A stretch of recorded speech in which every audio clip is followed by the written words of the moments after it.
Hasil otopsi mengungkap.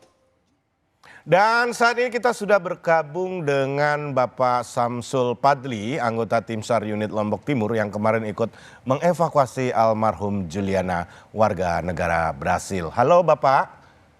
Ya. Selamat malam Mas atau Pak Samsul, bisa mungkin Bapak ceritakan nih kemarin bagaimana proses saat evakuasi jenazah Juliana dengan medan yang sangat terjal dan cuaca yang sangat tidak mendukung di Gunung Rinjani. Kesulitan terbesar yang dihadapi di sana itu apa Pak? Kesulitannya sih karena posisinya korban ya sangat dalam, terus untuk angkor itu kita membuat angkor lagi di kedalaman 400 meter untuk bisa turun menjangkau korban. Oke. Ya, Pak, itu nginep di puncak atau nginep di sana itu berapa hari Pak totalnya Pak? 4 malam 5 hari. 4 malam 5 hari. Itu katanya nginepnya sampai di pinggir jurang ya Pak, sambil terikat ya tali agar Bapak dan kawan-kawan tidak jatuh ke jurang gitu ya?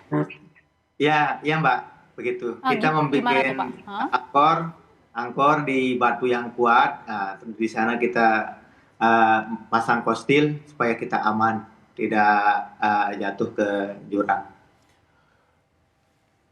Nah Pak, kesulitan terbesar yang dialami atau kesulitan terbesar pada saat kita mendaki dari Rinjani itu apa Pak? Karena kan jalurnya licin, terus batuan lepas, gitu, berpasir. Gitu. Yeah.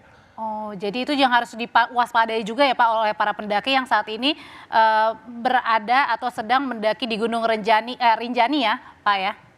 Ya. Nah, Pak, Oke, Bapak bahkan sebelumnya di situ juga kemarin warga negara Malaysia ya di Segara Anak itu. Nah, Pak, mungkin ada pesan yang Bapak bisa sampaikan kepada para pendaki yang mungkin ingin mendaki di Gunung Rinjani agar kejadian seperti kemarin tidak terjadi lagi, Pak. Kalau berjalan harus fokus. Ikuti kalau ada guide alangkah baiknya, tapi kalau tamunya 6 harus guide-nya 2. Oke. Ya, apa fisik yang baik dan mental. Oke. Kalau bulan-bulan atau dalam setahun itu bulan-bulan apa yang sebenarnya harus diwaspadai pada saat kita mau mendaki Rinjani, Pak? Bulan rawan gitu, Pak. Desember kan hujan, udah musim hujan tuh. Desember karena biasa ada badai lah. Kalau Rinjani sih memang tidak tentu. Kondisi cuacanya itu tidak tentu. Bisa musim panas, bisa tiba-tiba hujan badai gitu. Tidak tentu memang kalau di Rinjani itu. Kita prediksi lah. Oke, berarti harus terus update tentang situasi cuaca di sana juga Pak ya? Ya Bang. Oke, yang poin penting juga mungkin jangan memaksakan ya, kalau misalnya memang cuacanya tidak baik ya jangan dipaksakan, masih ada hari-hari besok lagi. Terima kasih Bapak.